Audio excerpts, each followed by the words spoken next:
ऐसा राजनीतिज्ञ जिसकी नीतियों को आज भी सटीक माना जाता है। पिछले एपिसोड में आपने 18 पुराणों में से ब्रह्मांड पुराण का वृतांत सुना था, लेकिन आज देश में चारों तरफ राजनीतिक माहौल गरमाया हुआ है।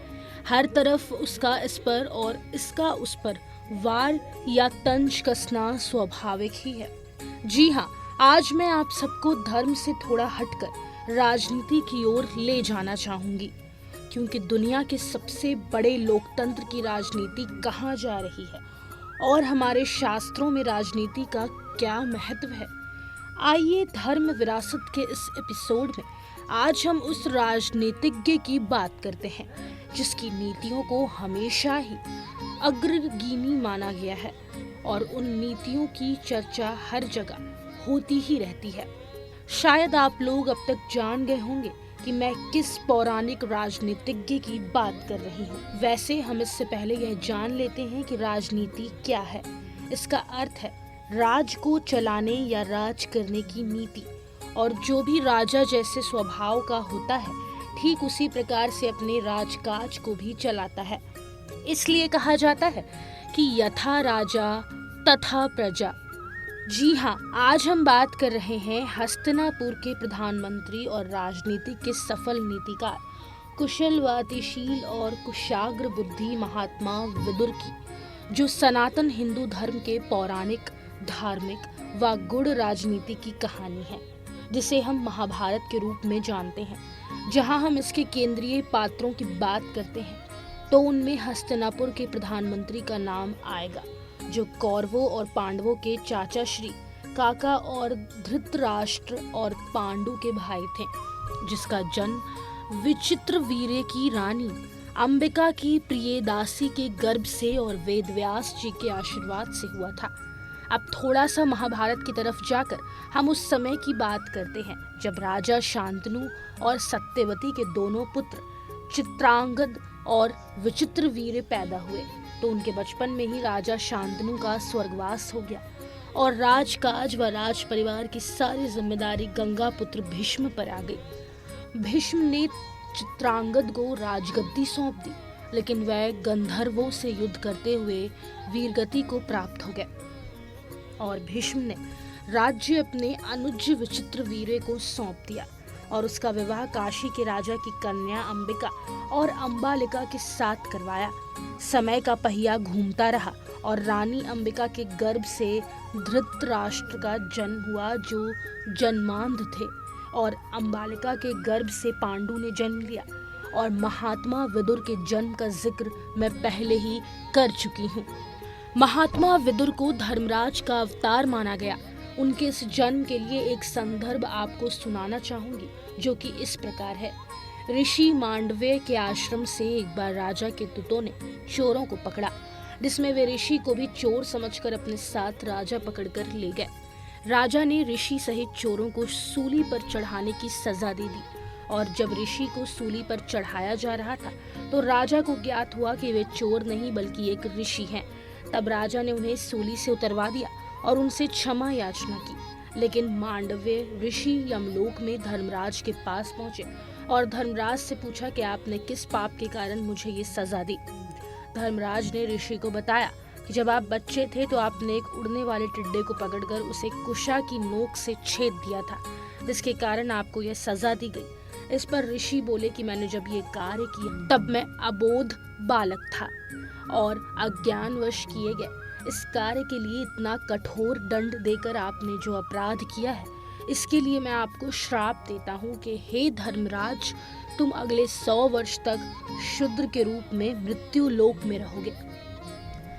ऋषि मांडव्य के श्राप के कारण ही धर्मराज को दासी के गर्भ से जन्म लेना पड़ा। काल की गति को जानने वाले को भी ऋषि के श्राप के कारण महात्मा विदुर के रूप में धरती पर आना पड़ा। वे अपने अग्रज भ्राता धृतराष्ट्र को समझाते थे कि महाराज, भविष्य में बहुत विकट समय आने वाला है। आप तुरंत इस राजकाज को त्याग कर वन की ओर चले जाइए, क्योंकि यहाँ सब शीघ्र ही काल का ग्रास बनने वाला है, जिसे संसार में कोई भी प्राणी टाल नहीं सकता। वृद्धावस्था से अब आपकी इंद्रियां और सब अंग शिथिल हो गए हैं। पांडवों को जो कष्ट हुए हैं उन्हें पग पग पर मारन की कुचेष्टा, उनकी पत्नी द्रौपदी के साथ भरी सभा में उनको अपमानित करके उनका राज्य छीन लेने के कारण अब शीघ्र ही आपके पुत्र और पौत्रादि सब कुटुंबी नष्ट हो जाएंगे और तुम फिर भी उनका अन्न खाकर इस नश्वर शरीर को पाल रहे हो, जबकि अनेक बार भीमसेन के दुर्वचन भी सुन चुके हो। आप मेरी बात को सच मानकर वानप्रस्थ के लिए शीघ्र ही चुपचाप उत्तराखंड की ओर चले जाएं तो बेहतर होगा। महात्मा विदुर के वचनों से धृतराष्ट्र को बहुत ही प्रभावित हुए और वे रात के अंधेरे में गंधारी सहित चुपचाप विदुर जी के साथ वन में चले गए।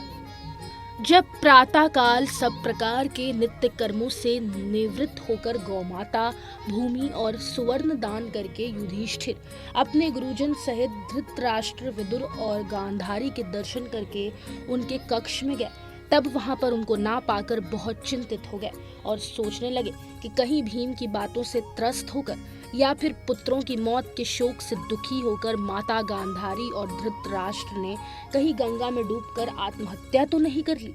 यदि ऐसा हुआ है तो मैं ही अपराधी समझा जाऊंगा और वे उनके शोक के कारण दुखी रहने लगे। लेकिन फिर एक दिन देवश्री नारद जी हस्तिनापुर पधारे। युधिष्ठिर ने उन्हें प्रणाम किया और उचित सत्कार सहित आसन दिया और उनसे विदुर, माता गांधारी और धृतराष्ट्र के विषय में पूछा। तो नारद जी बोले, हे युधिष्ठिर, तुम किसी प्रकार से भी शोक मत करो।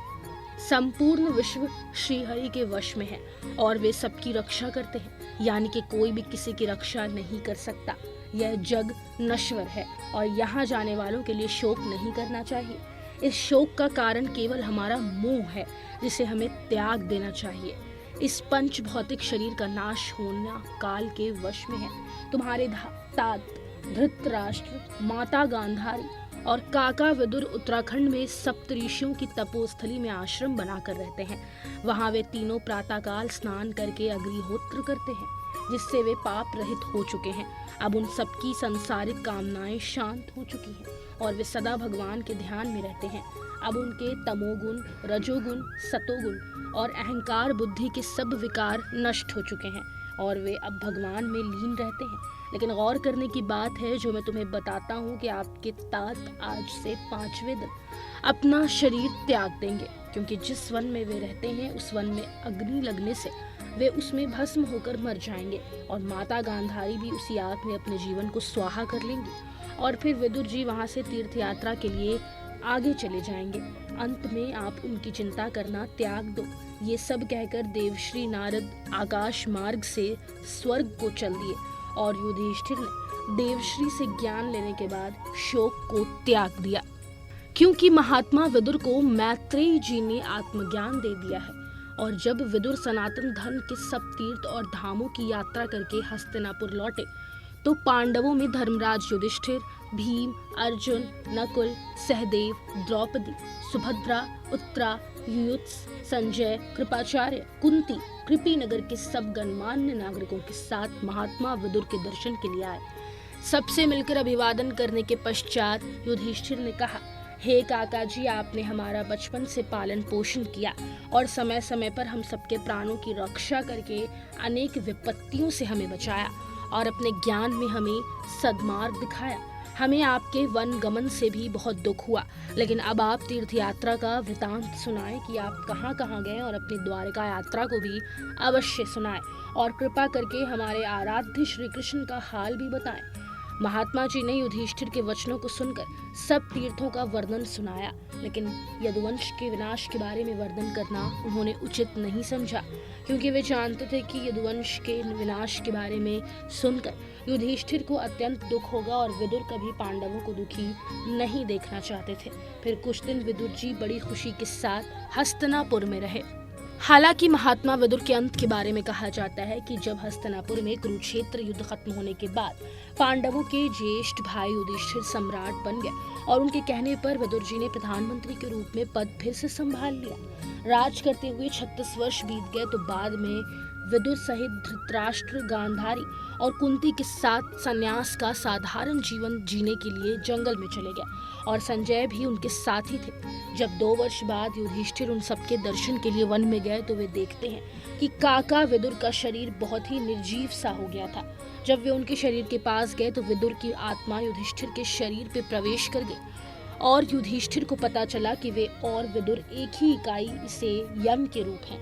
युधिष्ठिर ने विदुर के शरीर को जंगल में छोड़ दिया क्योंकि एक आकाशवाणी की आवाज ने युधिष्ठिर से कहा कि वे विदुर के शरीर का दाह संस्कार ना करें। इस तरह की सनातनी सांस्कृतिक और धार्मिक विशेषता भरी गाथाओं को आप आने वाली कड़ियों में भी जरूर देखते रहें और हमारे चैनल को सब्सक्राइब करके अपना सनातन और धार्मिक ज्ञानवर्धन करते रहें। अब वक्त है आपसे विदा लेने का और आज का विषय पूर्ण होता है। आगे की अनसुनी गाथा का विस्तार से रसपान करने के लिए आप प्रतीक्षा कीजिए हमारे अगले एपिसोड की और सनातन के संकल्प को निभाने के लिए देखते रहें आपका अपना चैनल एन दर्शन।